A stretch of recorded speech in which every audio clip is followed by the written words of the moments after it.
Hey guys, hope you all doing very well. Welcome to another exciting episode of Workshop Wednesday. Um, well, let's just say that there's never a dull moment in doing anything like recording. The reason why I say that is that in our last episode I spoke about laying down the tracks to or the hard rock tracks to Icy Fire. Now, technology can sometimes be a bit of a hassle. And what happened was that the file that I was working on for this week to show the um, what I do for balancing and mixing levels and all of that. Um, I did that first on the hard rock version of IC Fire, or the hard rock segment of IC Fire. And what happened was, I'm going to owe it to load shedding and technical difficulties. What happened was that the file that all of this mixing, balancing, and even the wave parts of the session became corrupted, which means I'm going to have to re-record the hard rock section to IC Fire, which is a bit of a setback, which means that it's going to be an extra week of Workshop Wednesday in a sense, because I'm going to have to re-record this, so it sets back my schedule by a week. However, I'm going to see it as a blessing in disguise as well, because I felt that in the previous episode I actually only gave you half of the picture of what I was going to do for the hard rock part. I only showed you the instruments that I was going to use to record those bits, but I did not show you how I was going to record it onto PC. So what I'm going to do is I'm going to show you that. I'm also going to show you the how my vocal station has been set up, because I'm going to have to relay the vocal section of the hard rock part as well. So yeah, I'm not too chuffed with that, but it is what it is, and I'm going to see it as a blessing in disguise. The other thing that I also thought about was something a little bit different, but I'm not going to tell you what that is. There was a direction that I wanted to go with the hard rock part, but now it's taken me to a different direction. So I'm really excited for that, and I'm sure you're going to be as well when you hear it. So yeah, it's a bit of a technical thing. This might also mean, if I want to show you how I balance and mix everything, it might mean that the latest segment of Workshop Wednesday may only come out the next day, on Thursday.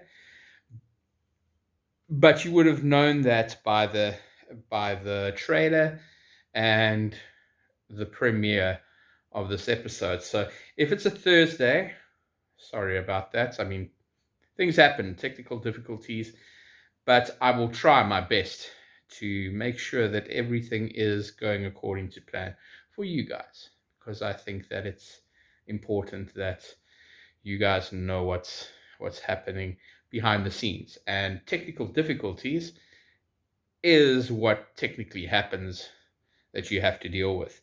So with that being said, I'm going to show you now what the how the different setups are, so you can see what the shed in action looks like. So here we go.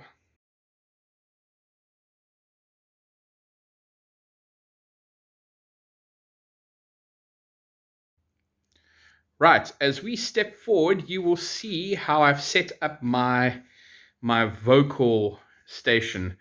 You can see that I'm using the pop filter, as I said. I'm using my Samson microphone over there. What a beaut. Now you're going to see that there is, that there is an aux cable going out, okay? These are the earphones right there. So how I've set it up is that as I'm singing into the mic, I'm hearing the backing track coming through um, from there. So this is basically my monitor. So the nice thing about this mic, as I said, it's basically an audio interface in itself, which is quite cool. So I can add, so I can use it as a microphone for instruments and vocals and all of that. Not all instruments, because like with electric, if I want to plug it in a different way, then it becomes a little less useful. But I'll show you that uh, in a minute or two, how I'm going to set up the bass and electric when it comes to the recording part over there. If we go further on, you'll see that my laptop, my workstation, is over here as well. So as I'm singing from here, if I need to stop it, I can stop it over there. So I've made do with the fact that I'm the only one doing the recording, so I'm doing basically a solo approach over there.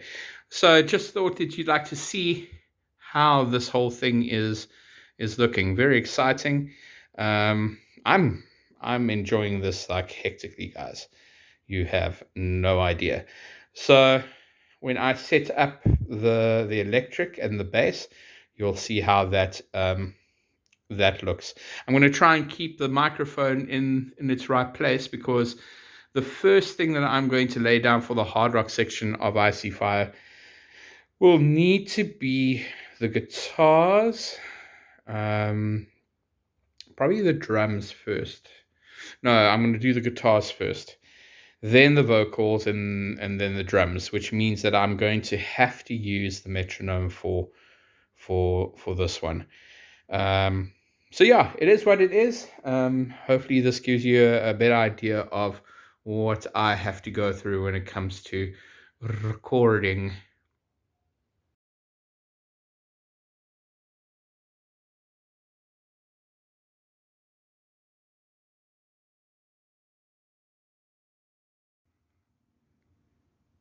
Okay, onto the guitar and bass part. As you can see, I've just moved my device onto the desk over here, and right next to the desk is the GR55.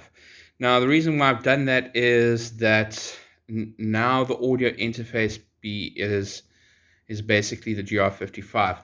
So you'll see at the back over here, there's the USB cable, and it moves spaghetti wise into my device over there.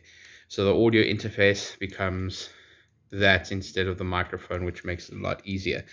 Then from the GR55, because we need to get the guitar to do what it needs to do, there's a multiple pin cable, and it goes all the way to that guy over there, the Roland GK3, and that's where all the magic happens.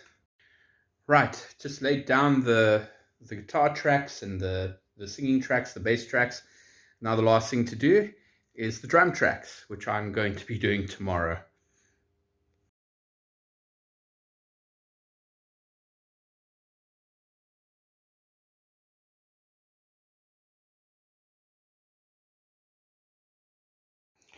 Right, looking at the spaghetti mess over here, you can see that we are going to be recording the drums. So over here you can see that there are two outputs over here, a left and a right, on this purple and bluish cable, and it goes all the way to my Behringer X Air, the beast over here, channel 15 and 16 respectfully. Then you'll see another cable go out, and this over here is for the monitoring, my Behringer Power Play. This is a 6-channel for monitoring of multiple kinds. I love this. I think I'll do a review sometime with regards to this. Then you'll see another cable over here. This is the USB out, because it is also a digital audio interface.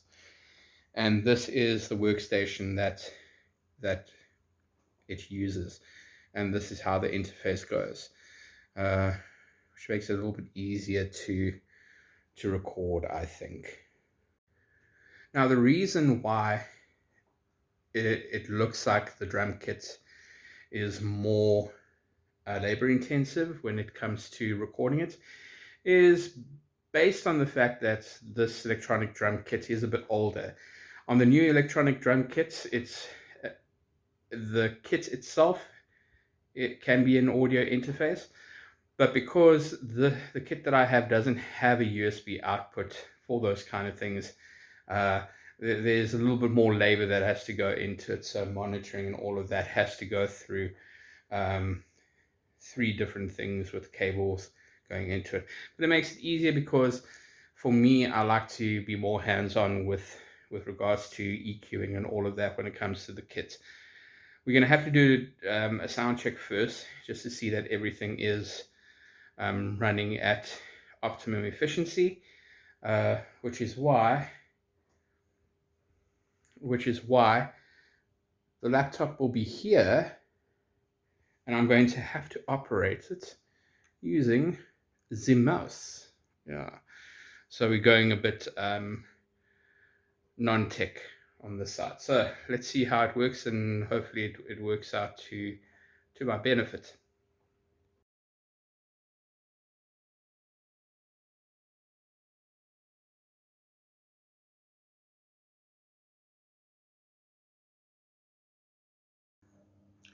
Right, so more technical difficulties.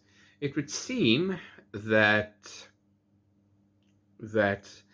recording drums and recording the electric has become more of a challenge. And the reason why is that it would seem that the audio interface for the GR55 uses a different sample rate than the Behringer XA. Now, to be quite honest, to the naked ear, the quality of the sound isn't different or to me, really different when it comes to sample rates. The only difference that I have between the different sample rates is the amount of freaking headache and gray hairs that I get. So I'll give you an idea of what this whole sample rate type thing is. You can see that it's for me it's just a number, but obviously for this purpose it's it's a challenge. So the only way that I can deal with it is to take the hard rock, excluding the drums, mix it down, put it into a different session with the drum equivalent of the sample rate, and then record according to that. Then take the drums just as it is, EQ it and all of that, and then save that audio file and put it into the previous session. And in that way, I can change the sample rate. That's the only way I can change the sample rate, and that's the only way we can get the recording to actually be mixed and all of that. So it sounds confusing, but believe me when I say this, it is.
All right.